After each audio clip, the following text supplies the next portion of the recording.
प्रसंग से आगे व्यास जी बढ़ते हुए आप सभी लोग श्रीमद् भागवत की अमृतमयी कथा को श्रवण कर रहे हैं। जहां पर प्रसंग था वहीं से पुनः कथा का आनंद लेते हुए सभी भक्तगण बोलिए जगतगुरु शंकराचार्य भगवान की जय हो।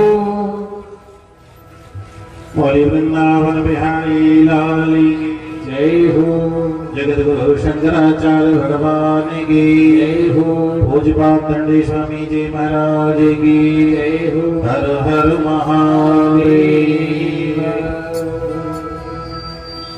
आइए पूज्य स्वामी जी के आदेश से ही आपका कहना है कि कथा को आगे बढ़ाएं।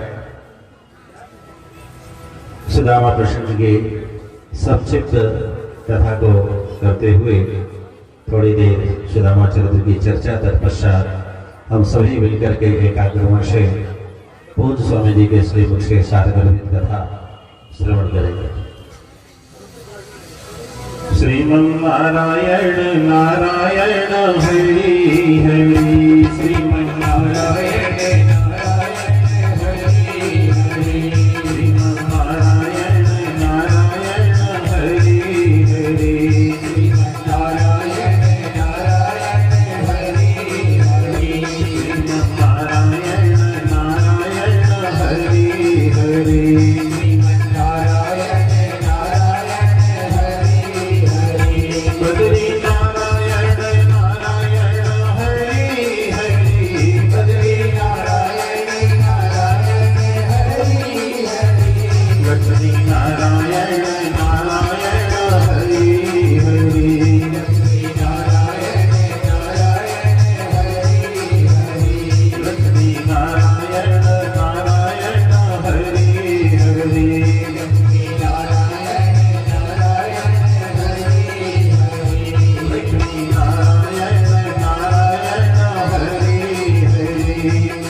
सुदामा जी की धर्मपत्नी देवी सुशीला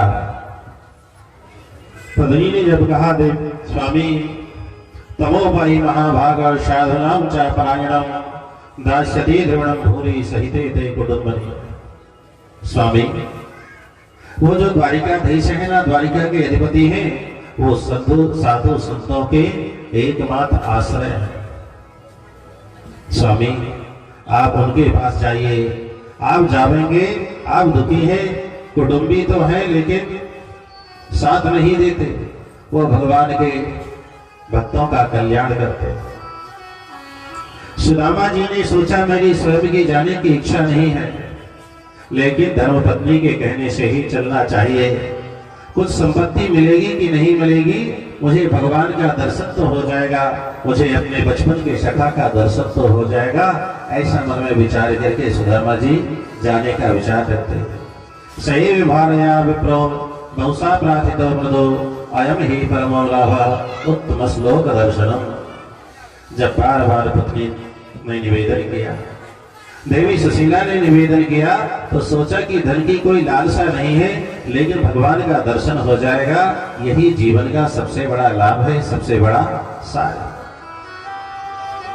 वो 4 मुट्ठी चावल जो देवी सुशीला ने 4 घरों से एकत्रित किया था, कोई ठंडा था, कोई मोटा था, कोई टूटा था। मानो सुशीला ने उन 4 मुट्ठी चावल में ही सारा संदेश लिख दिया हो।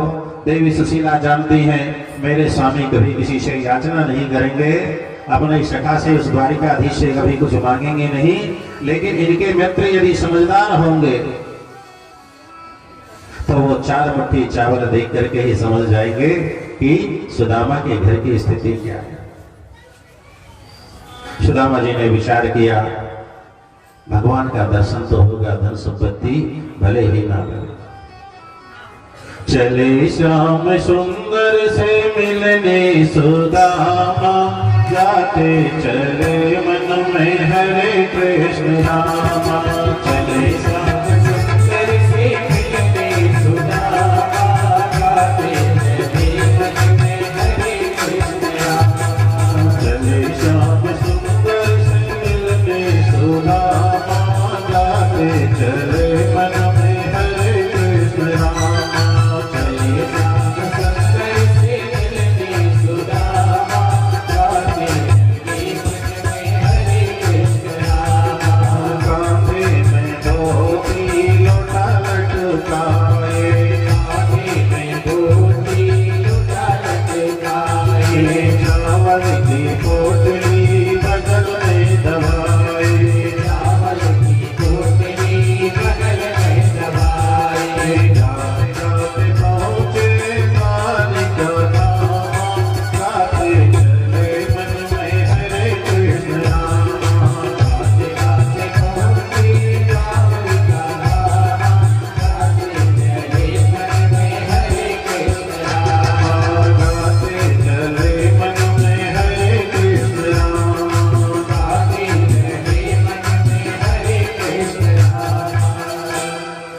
सुदामा जी ने विचार किया, मन में भगवान का स्मरण किया, वंदन किया, जब किया और देवी सुशीला के कहने घर से निकल पड़े। समाज में ऐसे बहुत सारे लोग होते हैं जो भगवान का पूजन करते हैं, वंदन करते हैं, बहुत बड़े शास्त्रों के ज्ञाता हैं, लेकिन एक छोटा सा अभिमान होता है, अरे ये साधु आया है, इसकी तो हम बहुत सुनते रहते। ये पास पड़ोस के महाराज हैं, इनकी कथा तो सुनते रहते हैं। अरे ये भगवान का मंदिर है, मठ मंदिर तो है, यहाँ तो हम रोज जाते रहते हैं। लेकिन कभी विचार किया, आप कितने ही बड़े विद्वान हो, कितने बड़े शास्त्रों के ज्ञाता हो, लेकिन संत महात्माओं के चरणों में जाने से, विद्वान ब्राह्मणों के चरणों में जाने से, भगवान के दरबार में माथा टेकने से आपका अहंकार जाता है। और जब मन से हमारा अहंकार चला जाता है तभी परमात्मा की कृपा मिलती है। सुदामा जी भगवान के भक्त थे, संकोच बस नहीं जाना चाह रहे थे, चाहे जो भी कारण रहा हो। लेकिन जिस दिन सुदामा जी के हृदय में आई, धर्मपत्नी के कहने से ही सही, उन्होंने जैसे ही कदम बढ़ाया आगे द्वारिका की तरफ चलने के लिए, भगवान तो कहते हैं, भगवान का स्वभाव है भक्त, तो एक कदम चलना, मैं 99 कदम आगे चलूंगा, और जिसका प्रमाण आपके सामने उपस्थित है। भगवान कहते हैं तू 24 घंटे में 1 घंटे, आधे घंटे मेरा स्मरण करना, तेरी रक्षा, तेरा दायित्व, तेरे परिवार का पोषण मैं 24 घंटे ध्यान रखूंगा। सुदामा जी घर से निकलते हैं, भगवान अंतर्यामी है, जान गए सुदामा आज धर्मपत्नी के कहने से निकला। सायंकाल की बेला होती है, सुदामा जी बड़ वृक्ष के नीचे रुके, रात्रि विश्राम करने का निश्चय किया। पता नहीं द्वारिकापुरी कितनी दूर है। भगवान कृष्ण द्वारिकाधीश ने क्या किया, रात्रि में विश्राम कर रहे थे सुदामा जी, उसी समय सारा प्रदेश उठा करके द्वारिकापुरी के निकट ला दिया। अंतर्यामी आप हरि, जानी भगत की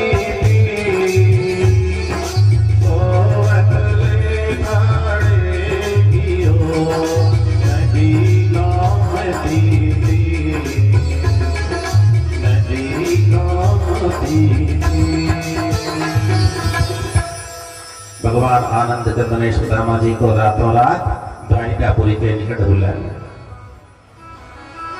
जिस जगह रात्रि विश्राम किया था वह सारा स्थान मानो द्वारिकापुरी के निकट पहुंच गया हो। सुदामा जी प्रातः काल जागते हैं, नित्य कर्मों से निवृत्त होकर के जैसे ही द्वारिका की तरफ आगे बढ़ते हैं, रास्ते में एक राहगीर मिलता है, पूछता है भैया ये द्वारिकापुरी कितना दूर है? द्वारिकापुरी यहाँ से और कितनी दूर है, कितना जाना होगा? उस राहगीर ने कहा बाबा, अरे ये सामने आप देख रहे हैं ना, जो ऊंचा ऊंचा महल दिखाई दे रहा है, जहाँ ये 52 गज की ध्वजा लहरा रही है, इस ध्वजा में ही द्वारकाधीश निवास करते हैं, वहां उनका नित्य निवास है। बाबा आप तो द्वारिकापुरी के निकट आ गए। सुदामा जी को प्रसन्नता हुई। देखते देखते महल में प्रवेश करते हैं, लेकिन बड़े लोगों के यहाँ जानते हैं वैसे ही प्रवेश नहीं मिलता। द्वारपाल लगे रहते हैं, घर में नौकर खड़ा रहेगा, मालिक जी बाहर गए हैं या थोड़ी देर रुके इंतजार कीजिए। सुदामा जी ने जाकर के देखा द्वार में द्वारपाल खड़े हैं, परिचय हुआ। सुदामा जी बतलाते हैं, भैया जाकर के बदला देना, हमारे वो बचपन के सखा, मेरा नाम सुदामा है, हम दोनों ने एक साथ अध्ययन किया है। वो सारी बात जान जाएंगे। द्वारपाल सुदामा जी से मिलकर के अंदर जाकर के संदेशा सुनाते हैं। सुदामा जी वहीं दहली के बाहर खड़े हुए हैं। जो प्रतीक्षा की घड़ी होती है ना, वो बहुत मुश्किल से बीतती। द्वारपाल अंदर जाते हैं, अंदर जाकर के भगवान को संदेशा सुनाया। स्वामी शीश पगाना जगतन में प्रभु, शीश पगाना जगतन में प्रभु, जाने को आई बसे गई गामा, धोती फटी सिलटी दुपट्टी, अरो भायो पाना है कि नहीं जामा, भायो पाना है कि नहीं जामा, द्वार खड़ा ब्रिज दरबार लेगा, द्वार खड़ा ब्रिज दरबार लेगा, हो चकी शोभा सुधायल भिरामा, हो चत दीन दयाल को धाम, बतावत आपनो नाम सुदाम, बतावत आपनो नाम सुदाम। द्वारपाल जाकर के संदेशा सुनाते हैं। स्वामी एक अत्यंत दुर्बल ब्राह्मण आया हुआ है, बड़ा तेजस्वी जान पड़ता है, बड़ा तपस्वी जान पड़ता है, लेकिन उसके सिर में न कोई पगड़ी है, न उसके हृदय में कोई वस्त्र है, न उसने पांव में कोई खड़ाव आदि धारण की है। स्वामी वो आपसे मिलने के लिए आया है। द्वारपाल इधर संदेशा सुना रहे हैं। सुदामा जी को लगता है बहुत देर होगी। सुदामा जी को लग रहा है, लगता है कृष्ण मिलने के लिए नहीं आएगा। हाथ जोड़ करके चिंतन कर रहे हैं और मन ही मन भगवान कृष्ण को पाने के लिए आवाज लगा दी, आओ कन्हैया आओ मुरारी, तेरे दर में आया सुदामा तुम्हारी, आओ कन्हैया आओ मुरारी, तेरे दर पे आया सुदामा तुम्हारी, तेरे दर पे आया सुदामा तुम्हारी, तेरे दर पे आया सुदामा तुम्हारी। ना तो डगर है ना कोई घर है, ना तो डगर है ना कोई घर है, फटे हुए कपड़े हैं तुझे सब खबर है, फटे हुए कपड़े हैं तुझे सब खबर है। क्या तुम परीक्षा लेते हमारी, तेरे दर पे आया सुदामा भिखारी, आओ कन्हैया आओ मुरारी, तेरे दर पे आया सुदामा भिखारी।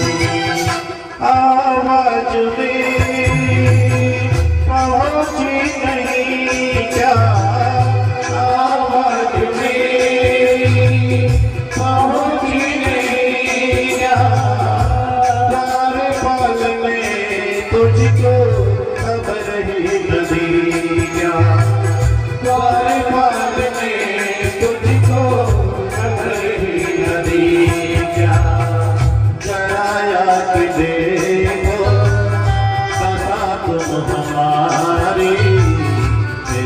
दर पे आया सुदामा दुखारी। आओ कन्हैया आओ मुरारी तेरे दर पे आया सुदामा दुखारी। सुदामा जी को लग रहा है बहुत विलंब हो गया। जैसे आप लोग जब मंदिर में जाते हैं ना तो आग बंद करके सारे अपने मन की व्यथा भगवान को सुना देते हैं। भगवान मेरे आज की दुकान में बिक्री बहुत हो जाए, मेरा बेटा पास हो जाए, मेरे देवरानी की गोद भर जाए। आपके मन में जो भी इच्छाएं होती हैं जाकर के भगवान की धरनी में सुना देते हैं। मानो सुदामा जी ने ही सारी व्यथा और सारे अपनी स्थिति मन ही मन भगवान को निवेदित कर दिया। लेकिन पुरानी याद आई सुदामा जी को, ये जो कान्हा है ना ये कृष्ण है, ये बचपन का बड़ा नटखटी है, कहीं ऐसा ना हो मेरी बात सुने मेरे संदेशा सुने तो ये आने में विलंब कर दे। सुदामा जी मन में विचार करने लगे, लगता है ये कृष्ण ऐसे नहीं आएगा, ये किसके बस में है। हमारी बात तो कभी सुनता नहीं था ना, ये केवल अपने माँ की बस में, माँ के वश में रहता था, माँ की मानता था।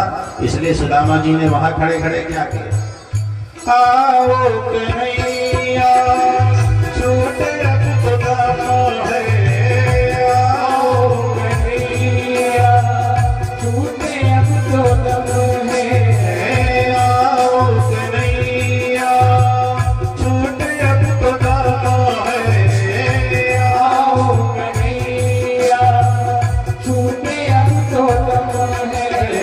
अगर अब नया आए तो कसम है, अगर अब नया आए तो माँ की कसम है। माँ की कसम सुनकर दौड़े मुरारी तेरे दर पे आया सुदामा दुखारी।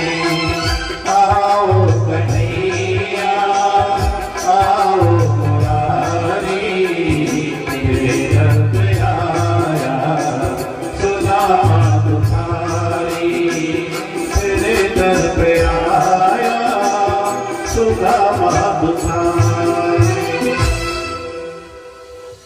जब तक द्वारपाल संदेशा सुनाते सुदामा जी को लगता बहुत विलंब हो गया, बहुत देर हो गई, और सारी अपने जीवन की स्थिति सुना करके मन ही मन मानो माँ की कसम की याद दिला दी, अरे कन्हैया तुम नहीं आओगे ना तो तुम्हें माँ की कसम दिला। इधर भगवान के सिंहासन में जैसे ही द्वारपालों ने संदेशा सुनाया, भक्त तो कहते हैं कि द्वारपाल ने जैसे ही सुदामा जी का नाम बतलाया, सो शब्द कहते भगवान उठ करके खड़े हो गए और दामा कहते हुए वहां से दौड़ पड़े। भगवान आनंद द्वारिकाधीश आते हैं, भक्त और भगवान का मिलन हुआ, दोनों आपस के मित्र जीवात्मा और परमात्मा का मिलन हो गया। भगवान अपने साथ में अपने बचपन के सखा को ले जाते हैं, परमात्मा जीवात्मा को अपने संग में ले जाते हैं, ले जाकर के अपना ही स्थान प्रदान कर दिया, मानो भगवान ने सायुज्य मुक्ति प्रदान कर दिया। सुदामा जी को ले जाकर के सिंहासन में बैठाना, घर परिवार में इसको कहाँ बैठाना चाहिए ये रिश्ते के ऊपर निर्भर करता है। घर का नौकर आएगा तो कहीं के आंगन में बैठ जा, थोड़ा और निकट का व्यक्ति आएगा तो घर की दूसरे बरामदे में बिठा दिया जाता है। लेकिन घर का दामाद आ जाए और घर का अंतरंग मित्र आ जाए तो मानो उसे सारा राजपाट दे दिया जाए। भगवान के अतिशय प्रेमी है, बचपन के सखा है, सुदामा ले जाकर के अपने स्वयं की सिंहासन में विराजमान कर दिया। सुदामा जी बैठे हैं, भगवान द्वारिकाधीश नीचे बैठ करके सुदामा जी के दोनों चरणों को उठा करके अपने जांघों के ऊपर रख लिया, अपने गोद में रख लिया। बायां हाथ सुदामा जी के पिंडलियों में सहलाते हैं, दाहिना हाथ धीरे धीरे चरण तलवों में सहलाने लगे। सुदामा जी की दशा को देखा, ऐसे बेहाल बेवाई ने सो पग, ऐसे बेहाल बेवाई ने सो पग, खंडक गाने लगे भूमि जोए, आए महामोदे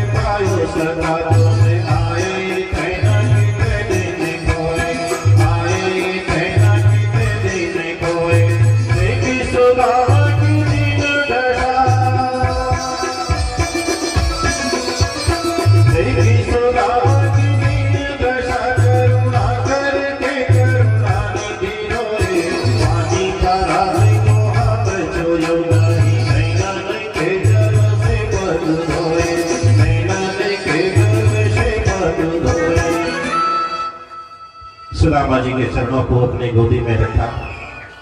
दाहिने हाथ से सुदामा जी के चरण तलवे को सहला रहे हैं। उनके चरण तलवों में कांटे लगे हुए। कांटे लगने की दशा को देख करके भगवान कृष्ण के हृदय में बड़ी वेदना हुई। सखा, अरे मित्र सुदामा, तुमने इतना समय लगा दिया, तुम्हारी ये दशा। ऐसी दशा देख करके, मित्र की दशा देख करके भगवान द्वारिकाधीश के नेत्र भर गए। उनके नेत्रों से अश्रुपात होने लगे।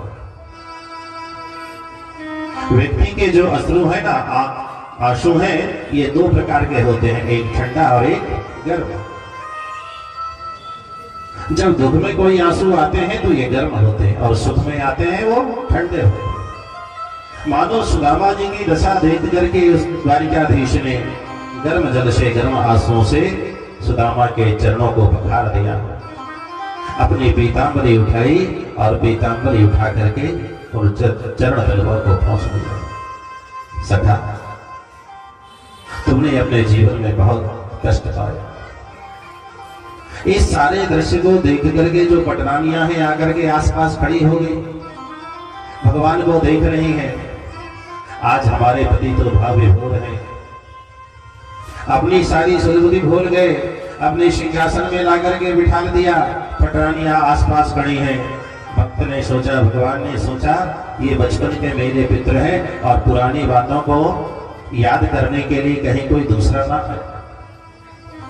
धोए पाए पट पीत सो पूछत है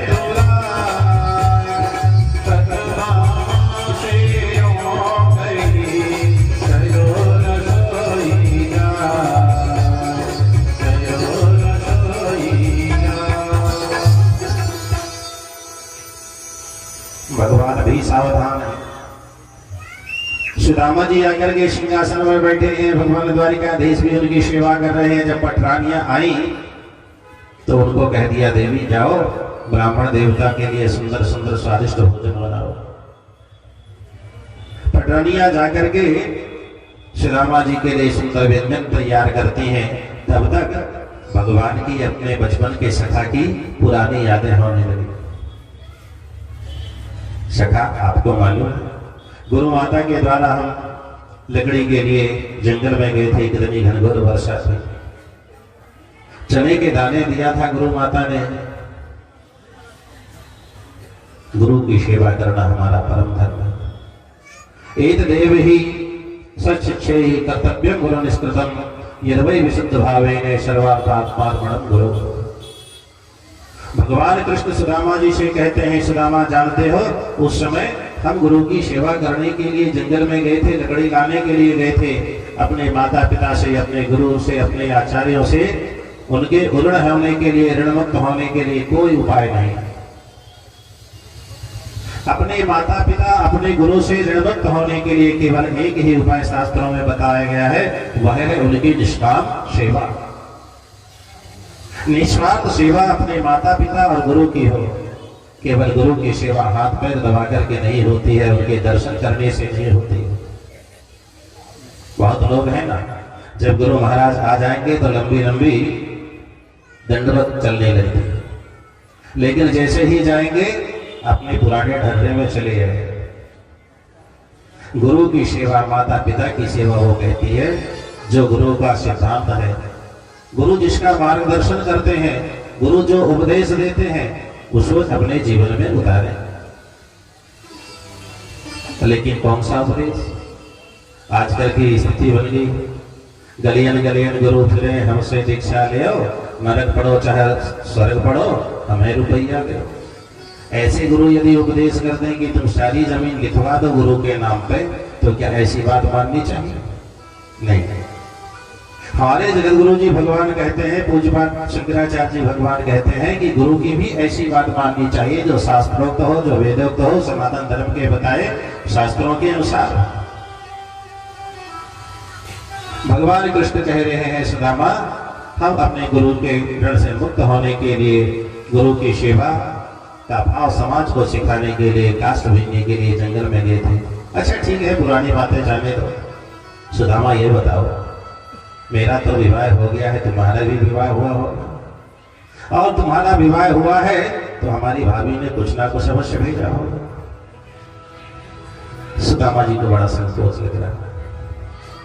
अरे यहाँ मणियों के खंभे बने हैं, स्वर्ण से रचित जटिल बड़ी बड़ी महल बने हुए हैं। इतने बड़े विशाल महल में कहाँ ये 4 मुट्ठी 4 घरों के चावल फटे हुए धोती के दुपट्टे में बंधे हुए हैं। सुदामा जी अपनी कांख में दबाए हुए हैं, कहीं कृष्ण इससे देखना लगे। धीरे धीरे अपने हाथ को और बढ़ाने लगे। 4 मुट्ठी चावलों को छिपा करके रखा। लेकिन भगवान आनंद कंद तो जानते हैं, सुदामा तुम्हारे छुपाने की जो आदत है ना, वो बहुत बुरा है। अपना हाथ बढ़ाया और वो तंदुर की पोटली जो सुदामा जी अपने बगल में लगाए हुए, कछु भाभी हमें को दियो सो तुम काहे जाने, जाति पोटली गाय तुम्हें रहे कहोगे, रहे कहोगे। भगवान आनंद ने हाथ बढ़ाया, चावल की पोटली खींच दी, सारा चावल जमीन में बिखर गया। एक हाथ से मुख में उठा करके डाल लिया, दूसरा हाथ से उठाए मुख में डाल लिए, तीसरी उठाने लगे। रानियां चली आई, स्वामी जानते हो, स्वामी जानते हो, आपने 2 मुट्ठी के बहाने 2 लोग में दान में दे दिया। हम लोग गृहस्थ हैं और गृहस्थी में बुढ़ापे में बचा करके रखना चाहिए। रुक्मणी रानियां समझाने लगी, स्वामी अरे हमारा भी घर परिवार है, आपने 2 लोग मुट्ठी के बहाने 2 लोग दान में दे दिया, अरे 1 लोग अपने लिए बचा लीजिए। मानो ये संदेश मिलता है कि आजकल जो लोग बहुत हो जाते हैं ना, उदार स्वभाव, बुढ़ापे के लिए कुछ ना कुछ बचा करके रखना चाहिए। पता नहीं संतान कैसे निकले, सपूत निकले, निकलना चाहिए, बहुत अच्छी बात है। लेकिन आज कलिकाल में कोई ठिकाना नहीं। बहुत सारे ऐसे प्रसंग सुनने को मिलते हैं कि अथाह संपत्ति होते हुए भी माता पिता को घर से निकाल दिया जाता है। गृहस्थी बुढ़ापे के लिए कुछ बचा के रहे। आकर के पटरानियों ने समझाया, भगवान ने नहीं छोड़ दिया। 1 दिन 2 दिन 3 दिन सेवा हुई। सभी सुखदेव सुदामा जी आनंद पूर्वक रहते हैं। कृष्ण से कहने लगे, मित्र अब चलने का समय हो गया, चलना चाहिए। भगवान कृष्ण भी तैयार हो गए। सुदामा जी को बिठा करके एक सुंदर चांदी की थाली लाई, चंदन इत्र आदि लगा करके भगवान द्वारिकाधीश पूजन करते।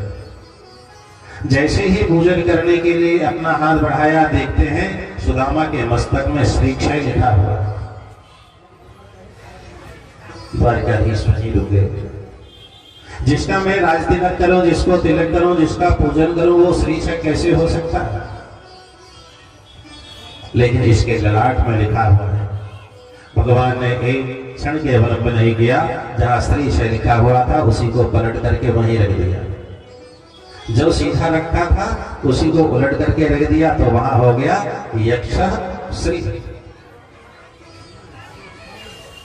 भगवान द्वारिकाधीश कहते हैं, एक एक करके प्रणाम करने लगे।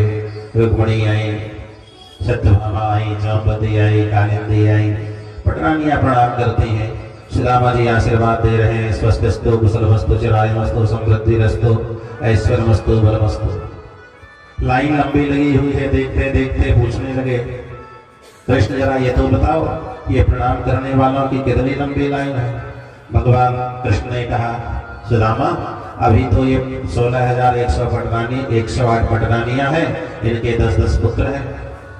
अभी बतला रहे थे ना भगवान कृष्ण का परिवार 1,61,080। इतने लोग यदि सुदामा जी को प्रणाम करें तो 2-4 महीना बीत जाएगा। ब्राह्मण भी बड़ा बुद्धिमान होता है, कहीं ना कहीं अपना रास्ता निकाल लेता है। कहा, कृष्ण जरा इधर आओ, मुखिया मुझसो चाहिए खान पान को एक पाले को से शकलांग तुलसी से तुले। अरे किसी वृक्ष की जड़ में यदि जल डाल दिया जाए तो पत्ते में भी पहुंच जाता है, डाली में भी, फल में। कृष्ण जरा ये बताओ, ये सारे द्वारिका का मालिक कौन है? कहा जानते हो सुदामा, द्वारिका का मालिक तो मैं। कहा तुम आकर के मुझे प्रणाम कर लो, मैं तुम्हें आशीर्वाद दे देता हूँ और तुम्हारे बहाने सारे द्वारिका में, तुम्हारे परिवार में, यहाँ के नर नारी जनता को सबको आशीर्वाद मिल जाएगा। भगवान तो भक्त के अधीन, भगवान भक्त के अधीन है। सुदामा जी ने आशीर्वाद दिया और अपने सुदामापुरी को निकल गए। वहां जाकर के देखा सारा दृश्य बदल गया है। देवी सुशीला एक थाल लेकर के उनका स्वागत करने के लिए खड़ी हैं। सुदामा जी ने देखा ये स्थान नहीं है, डरते हैं, किसी तरह पहचान करके सुशीला जी अंदर ले गई। सुदामा जी ने पूछा, देवी ये सारी स्थिति कैसे बदल गई? सुशीला बदलाती है, स्वामी जिस दिन आप यहाँ से गए थे ना, उस दिन एक व्यक्ति आया था जो अपने आप में अपना नाम विश्वकर्मा बदला रहा था। वो कह रहे थे कि मुझे द्वारिकाधीश ने भेजा है और कहा है कि जैसे हमारे द्वारिका में बड़े बड़े रत्न जड़ित महल हैं, ऐसे ही जाकर के तुम सुदामापुरी बसा दो। वह रातों रात बना करके चला गया। भगवान कभी किसी का कर्ज लेकर के नहीं रखते हैं, संत महात्मा कभी किसी का कर्ज लेकर के नहीं रखते हैं। ज्यों खर्चे त्यों त्यों बढ़े। बोलिए वृंदावन बिहारी लाल की जय हो। अधिक समय लग गया, एक बार संकीर्तन। कहते हैं ना कि अन्न का कण और संतों का क्षण व्यर्थ नहीं बिताना चाहिए। पूज्य स्वामी जी के चरणों को नमन करते हुए उनसे अनुरोध, यहाँ समय का कोई प्रतिबंध नहीं है, आप अपने समय से चाहे जितना हो कथा सुनने के लिए सभी बैठे रहेंगे। एक बार भगवान नाम संकीर्तन तत्पश्चात आगे।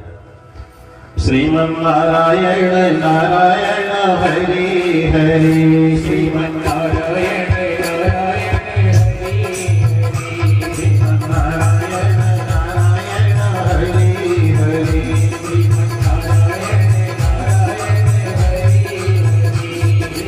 श्रीमन्नारायण नारायण हरि हरि। बोलिए वृंदावन बिहारी जगत गुरु शंकराचार्य भगवान की, काशी विश्वनाथ भगवान की, द्वारिकाधीश भगवान की। हर हर